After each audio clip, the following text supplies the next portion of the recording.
take this." She gave it not to Jinchi but to Maomao. Maomao opened it, wondering what it could be. It was a simple roll of several sheets of sheepskin parchment.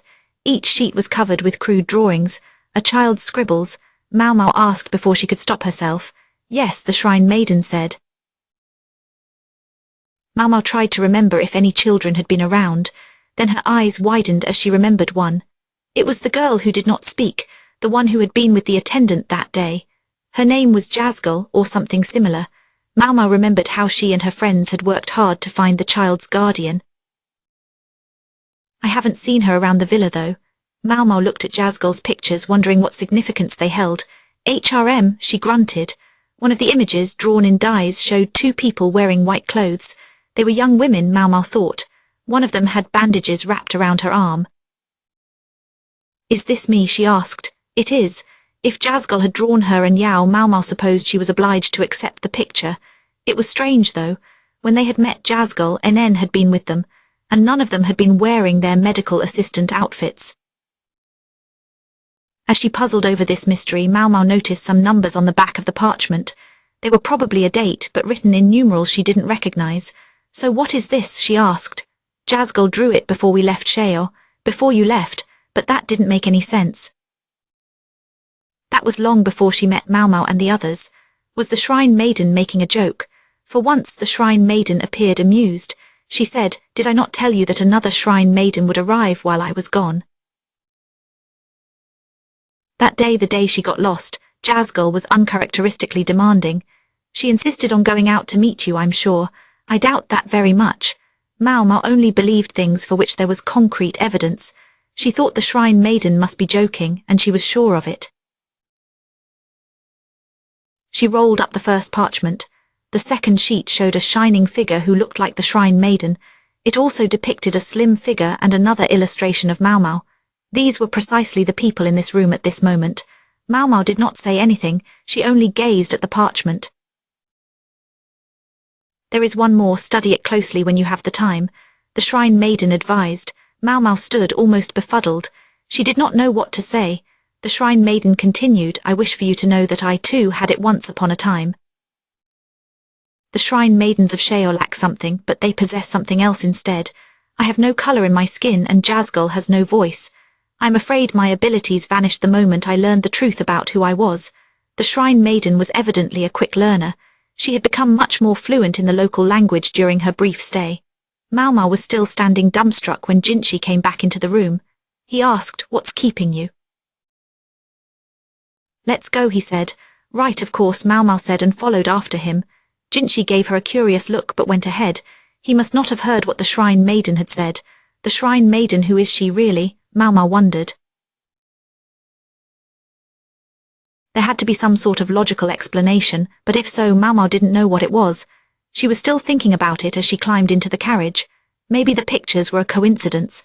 Maybe the shrine maiden was straining to make them fit the circumstances.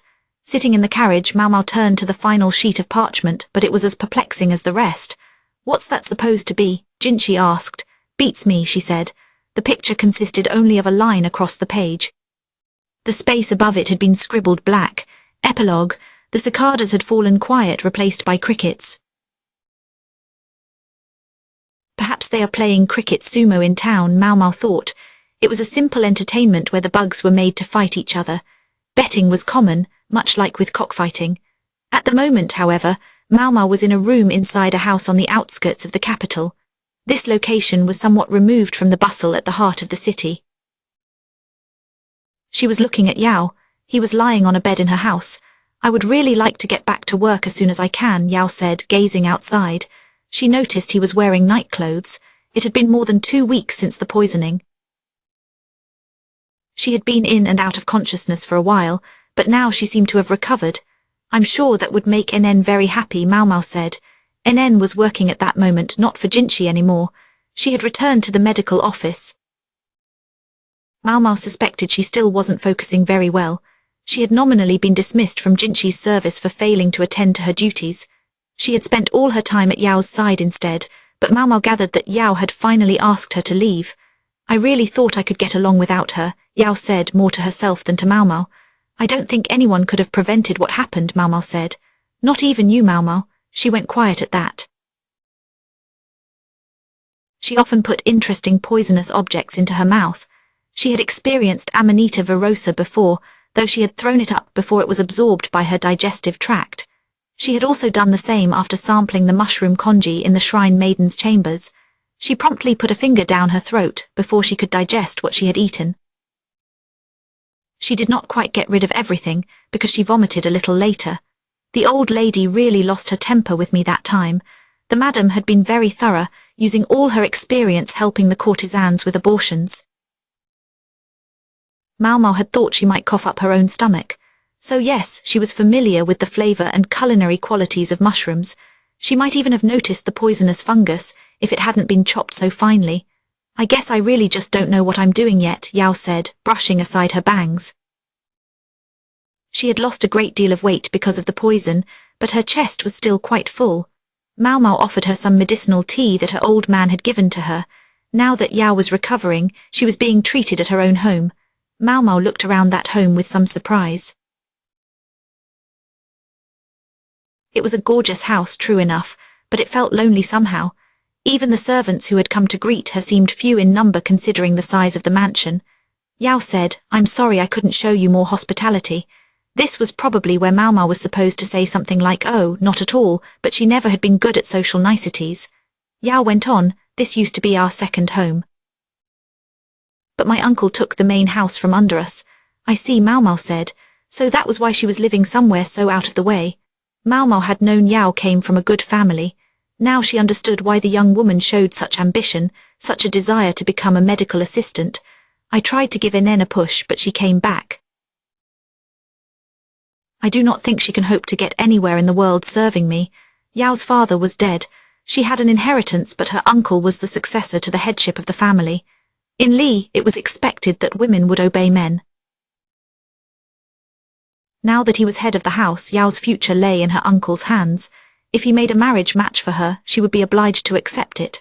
This explains why she is so eager to learn a trade. It was one way for the self-possessed young woman to resist her destiny. Such a shame Enen threw it away. "I gather the Moon Prince was quite fond of her." "Yes, so it seems." Maomao thought she had at least some sense of what Jinchi had liked about Enen. He could be a distinctly strange person, not that she was one to talk, and he seemed more comfortable with people who had only exactly as much to do with him as necessary. He did not like people who fawned or became overly involved. Maomao was a little worried about what Jinchi might decide to do next, but she figured they were safe for a while. "I was so sure Enen would do an excellent job no matter where she went," Yao said.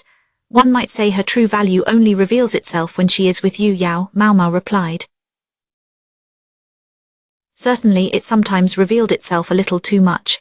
It could be scary. This was especially true when it came to Yao's chest. There was no denying that Enen had supplied all the necessary nutrients at every turn. "I definitely need a chart of what she has been feeding her," thought Maomao. She unconsciously began to flex her fingers. "Yes, that was exactly why I wanted to give her a chance to get away. But I see now it is hopeless. Not just for me. If Enen really needs me that much, who am I to turn her down?" Maomao suspected these sentimental turns were one of the things that drew Enen to Yao.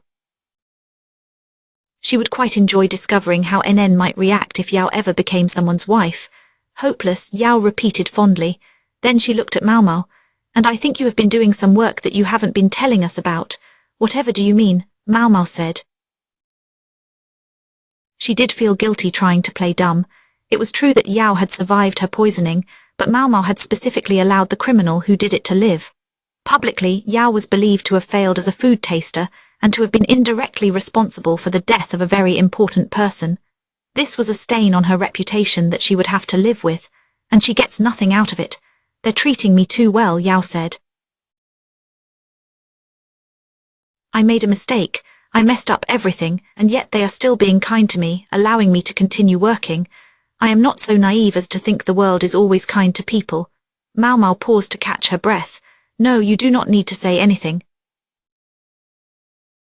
Pretend I'm talking to myself. You can just sip your tea and stare off into the distance." She went on, and the words came easily.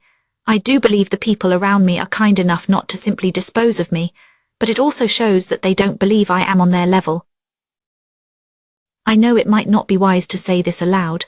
Perhaps the fact that I am saying it is just more proof that I still have a lot of growing up to do, but I need to get it off my chest. Yes, even if I am just saying it to myself. In other words, she understood, even if only dimly, that the case had not ended in the way the public had been told. No doubt Yao wasn't the only one who had her suspicions, but pretending nothing had happened was the smartest thing to do, and everyone was keeping their mouths shut. If NN found out, though, she didn't know what she might do. I can accept this, but she might not listen to me, so I just hope you will be careful that she never learns the truth. NN might indeed question what happened with the Shrine Maiden. If she ever discovered who truly poisoned her, and that person was still alive, she might decide to take revenge in Yao's place. I would hate for NN to do something rash, something that might stop her from finding a better place in the world. That is all. See, sentimental. Those above them had determined that this matter was closed, and in Maomao's mind it was over. She did not want to cause trouble. I am afraid my ears are not very good, so I did not hear most of what you were saying. Is that right? My, it must be difficult to have such poor hearing, Yao replied with a touch of teasing. She told Maomao that she would return to her duties in a few days. Maomao left the mansion. She had the day off, therefore no carriage was waiting for her. The walk home was a bit long, but she would make it. Children ran around, each carrying a small cage with bugs inside. The lively festival atmosphere had subsided. Now a comfortable laziness had taken its place. For the townspeople, the death of the foreign Shrine Maiden was a passing concern. The last energy of the festival would soon be overtaken by the rhythms of daily life. Maomao took a sniff of the air. It was turning cold. She set off for home. Sign up for our mailing list at J Novel Club to hear about new releases. Newsletter. You can also read the latest chapters like Volume 8 of this series by becoming a J Novel Club member. J Novel Club membership. Copyright. The Apothecary Diaries Volume 7 is by Natsu Hyuga. The illustrations are by Taoko Shino. It was translated by Kevin Steinbach and edited by Sasha McGlynn. This book is a work of fiction. Names, characters, places, and incidents are the product of the author's imagination or are used fictitiously. Any resemblance to actual events, locales, or persons, living or dead, is coincidental. Kyusaria no Hitaragoto. Copyright Natsu Hyuga 2018. All rights reserved. Originally published in Japan by Shufunatomo Infos Co. Limited. Through Shufunatomo Co. Limited. This English edition is published by arrangement with Shufunatomo Co. Limited. Of Tokyo. English translation copyright 2023, J Novel Club LLC, all rights reserved. In accordance with the U.S. Copyright Act of 1976, scanning, uploading, and electronically sharing any part of this book without the publisher's permission is unlawful piracy and theft of the author's intellectual property. J Novel Club LLC operates J Novel Club. The publisher is not responsible for websites or their content that are not owned by the publisher. This ebook edition is version 1.0 and was released in March of 2023.